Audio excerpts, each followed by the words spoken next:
How do you guard your heart? How do you guard your heart? This is actually an interesting question that I want both a male and a female perspective on.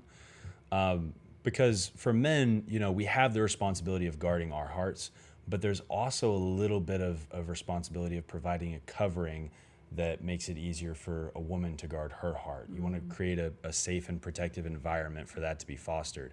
But when it comes to, hey, you're a single man, you want to guard your own heart to preserve it so that you have something to give to the woman that you marry one day. One, it comes from guarding your eyes.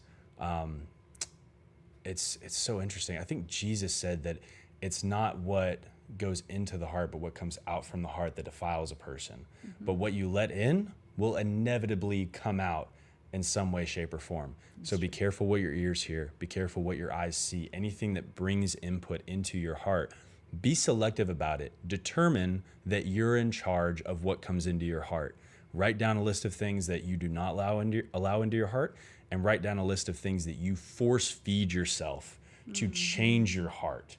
Because here's the thing, we all have desires that are not good for us. And this is something that I'm sure we'll get into later that we have just forgotten to. I have a lot of thoughts on that. Yeah, forgotten to teach young people when it comes to finding somebody that they want to date and everything.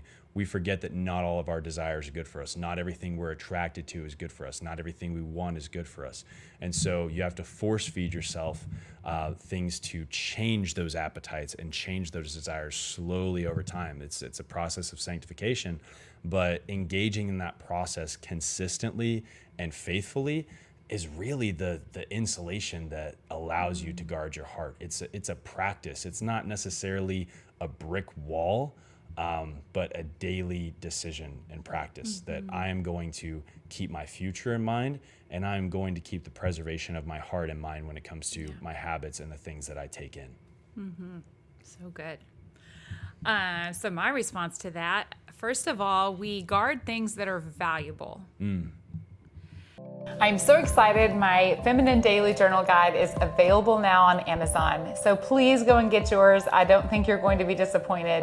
It has been a journal practice that has really blessed my life, and I want to share it with you as well. And when you look at scripture, a lot of times the heart and the soul are used interchangeably. I haven't looked at that particular word in the Hebrew because this is a Proverbs, I think it's Proverbs 4:23 is the scripture that says, guard your heart because out of it flows the wellspring of life. So to guard something, first you have to see its value. And when we look at the soul of a person, that is your thoughts, your emotions, your will, your desires, all of that is a part of the soul. There's so much to it, but that's just kind of an overview.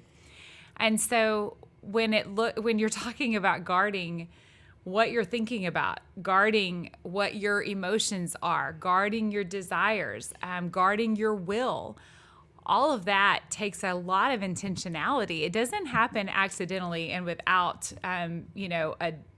a determination to guard. Right. But what's so beautiful about this verse, I love it so much because my mom, even though she was a woman of faith, she didn't, talk about God or scriptures a lot. But this was one of the verses, there were only two of them. This is one of the verses that she quoted to me all the time. And she was always telling me, Carrie, guard your heart because that is the wellspring of your life. And so it was always really special to me. And when I think about what we're guarding, it is truly what the scripture says. It is the wellspring of life. Right.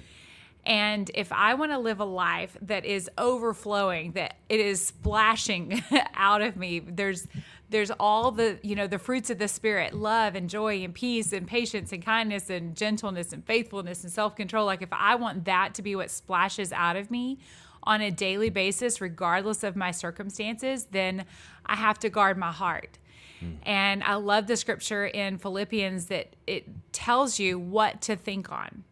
It says, whatever is true and lovely and admirable and noble and of good report, think on these things. And so, again, it is being intentional, like Branson was saying, about what is going in to your thought life, whatever you meditate on, that is what you will produce. It cracks me up because there's this whole idea of, manifestation that I hear a lot about. And it, to me, I'm like, well, yeah, I mean, this isn't something foreign to me, because truly whatever it is that we think on, that we will become. And if I am thinking on things that are of the kingdom, and I'm filling my heart with those things, and then I'm guarding that because I know it's so valuable, and I'm not going to let myself devalue my own being by thinking on and feeling things that have nothing to do with my truest identity. And to me, then whoever I show up with, putting it back into a dating context of guarding my heart, that is guarding who I am. It is protecting who I am. It is not changing who I am for this person that's in front of me or for this momentary situation.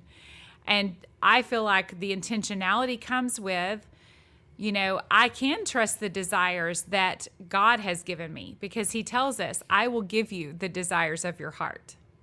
Those I can trust. And typically, when I look at a desire, let's say I have a desire to eat right now because I'm hungry. Well, there may be a momentary desire that says, I'm going to grab a bag of chips because in this moment that's easy and I feel lazy, right? But if my overarching desire is to be healthy and to have, longevity, then my biggest desire, the truest desire, will override that momentary fleeting desire.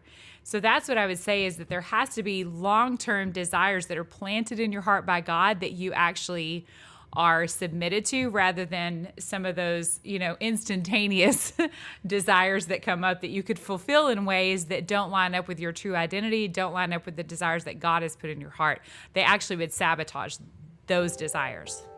I like that. Thank you for watching this clip from the Live Abundantly podcast. If you enjoyed this video, please feel free to watch the full-length podcast in the link below. Make sure that you subscribe and hit that notification bell so that you can be notified every time we post a new video. And finally, please be sure to visit my website and sign up for the newsletter. You're going to receive exclusive offers and free content that's going to help you to live abundantly.